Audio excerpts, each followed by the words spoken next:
Samuel Cricket and the Cricket Quartet were well-known figures in the jazz clubs on this side of the French Quarter. Tonight, they were the featured performers at Beauregards, a venue that promised an evening of indulgence and wild revelry.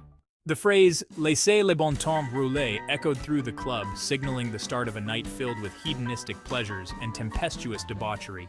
Rumors had been swirling that Lenny Abel, a legendary figure in the jazz world, might make an appearance tonight. The crowd buzzed with anticipation, each note heightening the suspense. Samuel stood nervously at the club's entrance, smoking a cigarette with his head on a swivel. A set with Lenny Abel could be his ticket out of this god-forsaken town and into the broader jazz scene. He took another pull from the cigarette, flicked the butt into the street, and straightened his collar. Whether Abel showed up or not, it was showtime. Samuel began his set with a slow, rhythmic piano solo, gradually increasing the tempo until the percussion cymbals and the bass strings joined in. The crowd stirred into a frenzy, and it was at this moment that an imposing figure in a red suit entered from the rear of the club. This was the fabled Lenny Abel. He sat at the back, tapping his foot in sync with the playful rhythm, occasionally smoking a cigarette and nursing a flask of bourbon.